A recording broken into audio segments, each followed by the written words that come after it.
여러분, 하나님의 음성을 들은 것은 엘리야만이 아니었습니다. 성경은 하나님께서 말씀하신다라고 하는 것을 우리에게 가르쳐주고 있는 그러한 책입니다. 성경의 역사는 곧 하나님의 말씀을 듣는 역사입니다. 하나님이 만든 에덴 동산에서 아담과 하와는 하나님의 말씀을 듣고 살았습니다. 노아는 하나님의 말씀을 듣고 앞으로 닥쳐올 그 홍수를 대비해서 방주를 지었습니다. 아브라함은 하나님의 말씀을 듣고 본토 친척 아비 집을 떠났습니다.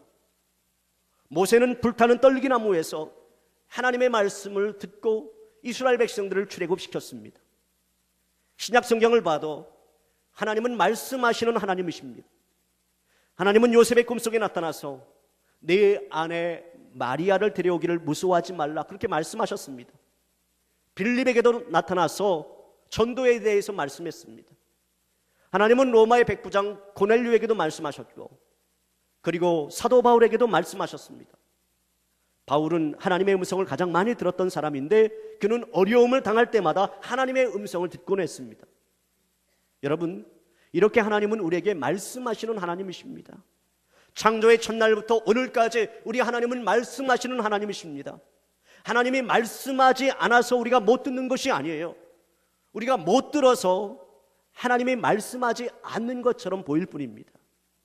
사랑하는 여러분, 여러분에게 다가와 말씀하기 원하시는 하나님의 음성에 늘 귀를 기울이시는 저와 여러분들이 다 되시기를 간절히 바랍니다.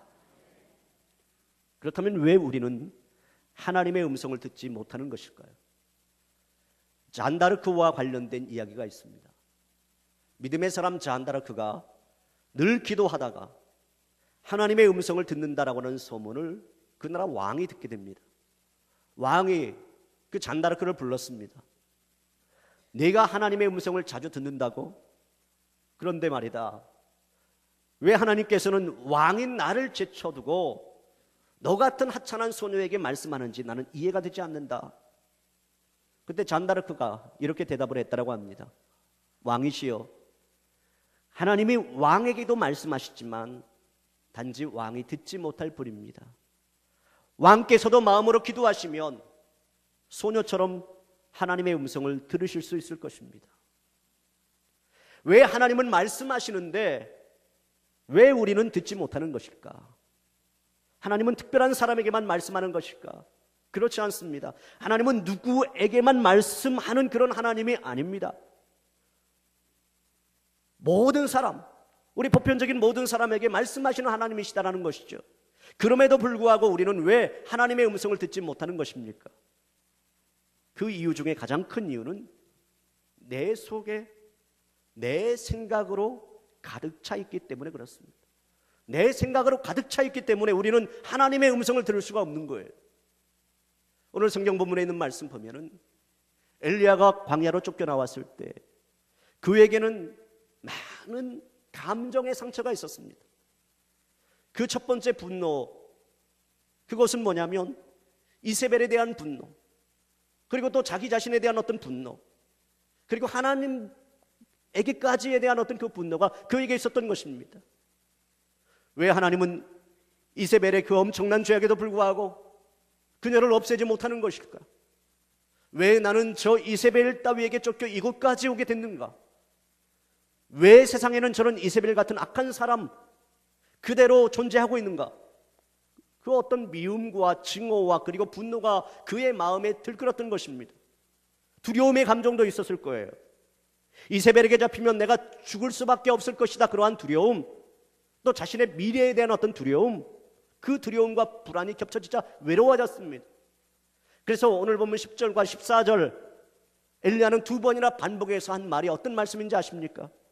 하나님, 이제 다 떠나고 나만 남았나이다, 그런 말을 해요. 이제 다 떠났습니다. 나만 남았습니다.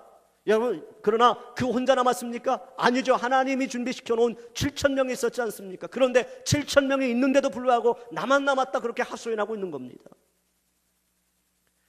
사실 엘리야가 더 하나님의 음성을 많이 들었던 곳은 그릿 시내가였습니다. 그릿 시내가에는 아무것도 없었어요. 가끔 까마귀가 날라와서 물과 떡을 주는 것 외에는 아무것도 없었습니다.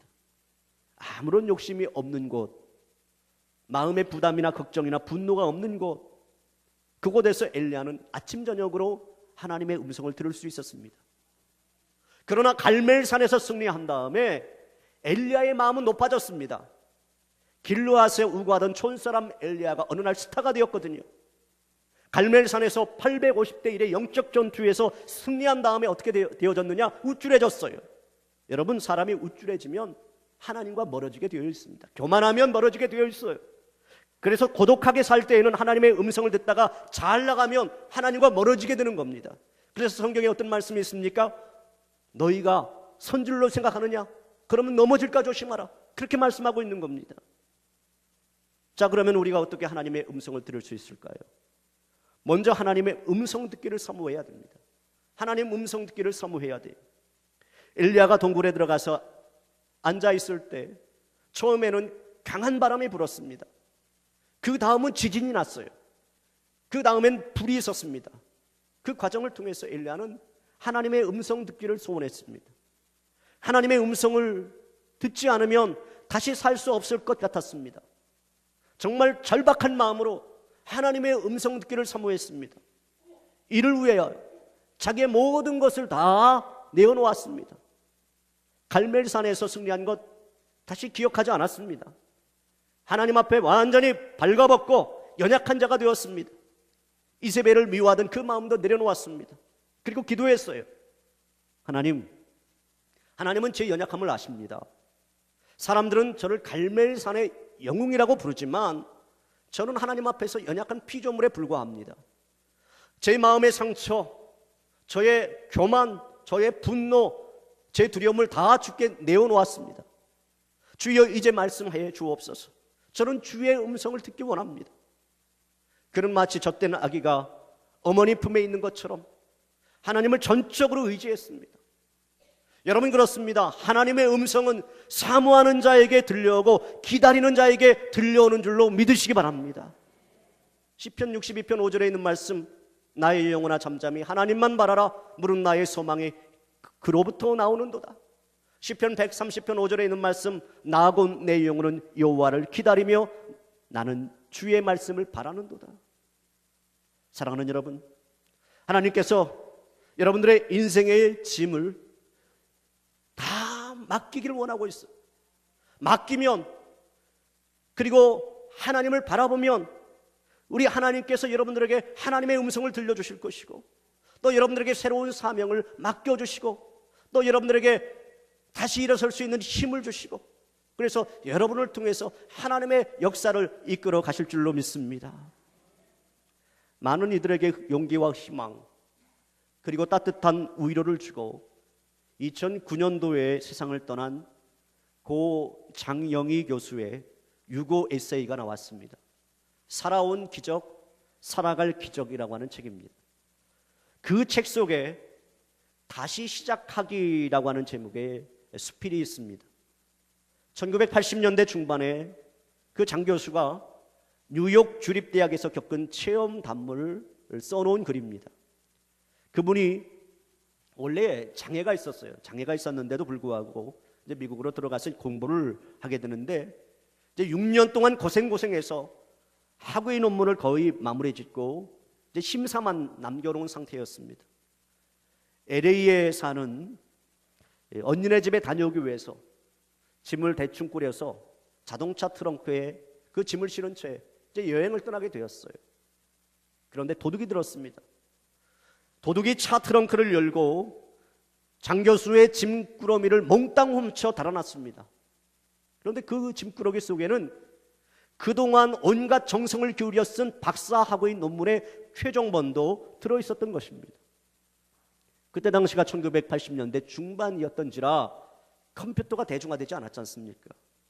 그래서 모든 작업을 이 타자기로 하던 그런 시대였습니다. 따라서 요즘처럼 그 논문의 자료를 USB 같은데 그런 곳에 저장을 해서 다시 프린트를 할 수 있는 그런 시대가 아니었습니다. 정말 오랫동안 힘들게 작성한 그 복잡한 내용의 박사학위 논문이 다 날아가 버린 것입니다. 그리고 그 논문을 순전히 기억을 되살려서 다시 복원해낸다고 하는 것은 거의 불가능한 일처럼 보였습니다. 그래서 장 교수는 도둑맞은 소식을 듣자마자 기절을 해버렸어요. 사흘 동안 방문을 꼭 걸어 잠궈놓고는 전화 코드도 빼놓고는 식음을 전폐하면서 차라리 내가 죽었으면 좋겠다, 그런 생각이 들었습니다. 그러다가 한 닷새쯤 되는 날, 장 교수는 자신의 내면 깊숙이에서 들려오는 하나님의 세미한 음성을 듣게 되었습니다. 괜찮아, 너 다시 시작하면 되잖아. 너 다시 시작할 수 있어. 기껏해야 논문인데, 야, 너 살아있잖아. 살아있으면 다시 시작할 수 있는 거예요. 세미한 음성을 들은 장 교수는 다시 시작을 했습니다. 그래서 정확히 1년 후에 잃어버린 그 논문보다 더 훌륭한 학위 논문을 끝낼 수가 있었습니다. 장영희 교수님은 박사 학위 논문 맨 앞쪽에 헌사를 쓸 때에 이렇게 썼습니다. 내 논문 원고를 훔쳐가서 나의 삶에서 가장 중요한 교훈, 다시 시작하는 법을 가르쳐준 도둑에게 감사합니다. 여러분, 우리들도 마찬가지예요. 다시 시작하면 되는 겁니다. 2011년도 단지 6개월만 지났을 뿐입니다. 다시 시작하면 되는 겁니다. 오늘 여러분의 가정에, 여러분의 직장에, 여러분의 사업에 큰 어려움이 있습니까? 거룩한 곳에 가서 홀로 하나님을 대면해 보십시오. 우리에게 다가와 말씀하시기 원하시는 하나님의 그 세미한 음성을 한번 들어보십시오. 그리하면 하나님께서 여러분이 할 일을 깨닫게 하시고 여러분들에게 새로운 용기를 주실 것입니다. 우리 하나님께서 여러분과 함께 하십니다. 우리 하나님께서 여러분을 돕기 원하십니다. 다시 하면 되는 것입니다. 한순간의 실수나 실패가 끝이 아닌 것입니다. 얼마든지 우리들은 다시금 일어설 수 있는 것입니다. 사랑하는 여러분, 오늘 말씀과 성찬을 통해서 엘리야처럼 다시금 주님의 세미한 음성을 들으시는, 그래서 어려움이 있더라도 다시 일어서서 하나님께서 우리에게 위탁한 그 사역을 다시금 잘 감당하는 저와 여러분이 다 되시기를 주님의 이름으로 축원합니다. 기도하겠습니다. 하나님 아버지, 감사합니다. 어려움이 있을 때마다, 힘들 때마다 우리를 외면하지 아니하시고 우리에게 다가와서 우리에게 말씀 주시는 하나님 감사합니다.